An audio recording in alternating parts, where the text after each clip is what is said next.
Morning. আমার নতুন আরেকটি ব্লগে তোমাদের অনেক অনেক স্বাগত। সকালবেলা এসেছি ছাদে, মেয়ে উঠে পড়েছিল, ওকে খাইয়ে দিলাম।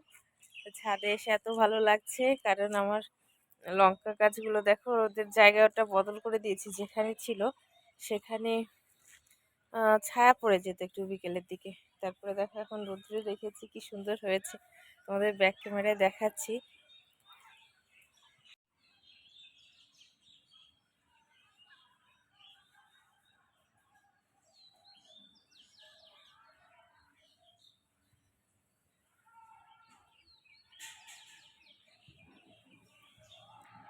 দেখো প্রত্যেকটা গাছ এত সুন্দর হয়েছে, কত বড় বড় হয়ে গেছে, দেখেছো?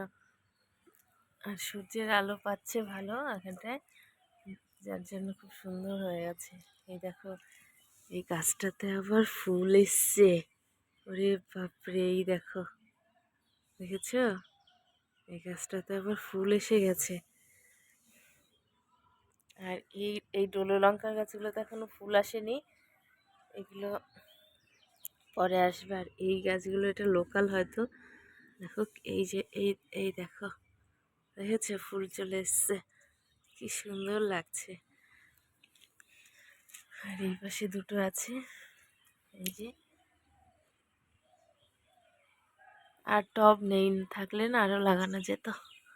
তো চলো দেখতে থাকো, আশা করি ভালো লাগবে। ওয়েদারটা খুব সুন্দর, রোদ্র উঠেছে। এখন রান্নাবাড়ির দিকে যাই, চলো। ছেলে তো এখনও ওঠেনি, অনেকটা সকাল এখন।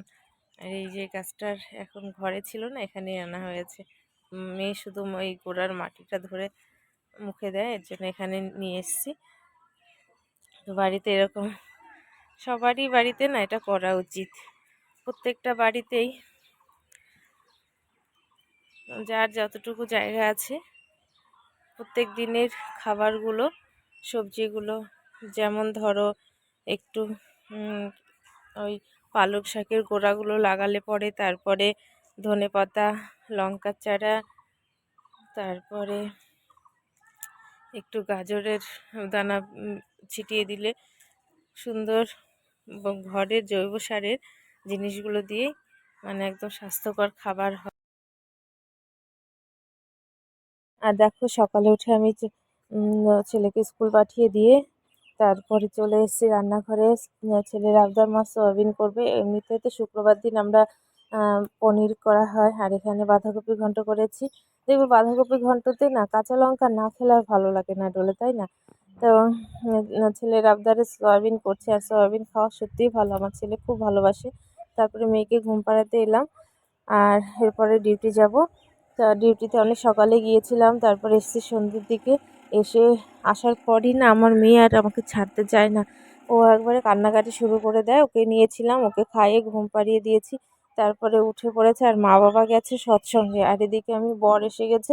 আমি বরের কাছে মা বাবা মানে মেয়েকে দিয়ে আমি রান্নাটা চাপিয়ে দিয়েছিলাম। তারপরে মা বাবা এসে গেছে, এখনও ঠাম্মি দাদার কাছেই আছে। আর এদিকে আমি রান্না করে নিচ্ছি। আর শনিবার দিন মানে কালকে আমি সকাল সকাল একটা জায়গাতে যাব, যতটা সম্ভব হয় তোমাদের সাথে শেয়ার করব। তো ওখানে গিয়ে আমার কি কাজ, কেন যাচ্ছি দেখাবো তোমাদেরকে। তো রান্নাটাও করে নিচ্ছি কালকের জন্য। কোয়াশ আলু ঝোল করছি। আর এদিকে প্রেশার কুকারে দিয়েছি হচ্ছে আলু সেদ্ধ, বড়ি আলু দিয়ে ঝোল হবে। আর আলু ভাজা করেছি, আর ছোলার ডাল সেদ্ধ করে রাখবো। এটা হবে হচ্ছে কালকে রান্না, মানে সকাল সকাল ছোলার ডালটা ফোড়ন দিয়ে আমি ভাতটা করে চলে যাব। আর এদিকে দেখো, ওই যে দেখো বরমশাই আমার ছেলেকে মানে পড়াচ্ছে। ও বেশিরভাগ আমার কাছেই পড়ে। তো আমি যেহেতু রান্নার দিকে ব্যস্ত, আর ও খুব দুষ্টুমি করছিল, মোবাইল নিয়ে ব্যস্ত ছিল, যার জন্য বললাম ওকে একটু পড়াও। এমনিতে মুখস্থ করিয়ে রেখেছি সব কিছু, মানে সাবজেক্টগুলো যেগুলো সামনে ওর এক্সাম আছে। তো একবার বললাম তুমি একটু রিভাইজ করিয়ে দাও, তাহলে পড়ার সেটা ঠিক থাকবে। 7:30 8টার দিকে ও বাড়িতে এসছে, মানে টিউশনি পড়ে। তারপরে দেখো দুষ্টুমি শুরু করেছে, ঠাম্মি দাদাই আর বাবার সাথে পুরো দুষ্টুমি করছে। ও না এখন একটু বড় হয়েছে, তো মানে উল্টো পাল্টা বকে দিচ্ছে, এর জন্য ওর বাবার কাছে ধমকও খাচ্ছে।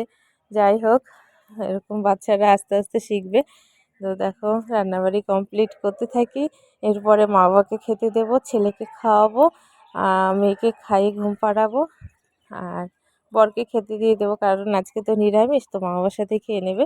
আর আমি তারপরে খেয়ে জানি না কখন মেয়ে ঘুমাবে, কারণ ও ঘুম থেকে উঠেছে 8:30টার সময়, 6টার সময় ঘুমিয়েছে, 8:30টায় উঠেছে, কখন ঘুমাবে জানি না, এদিকে আমাকে সকাল সকাল উঠতে হবে। তো চলো আজকের মতো এ পর্যন্তই, সবাই ভালো থেকো, সুস্থ থেকো, আর এভাবেই পাশে থেকো। Tata, good night.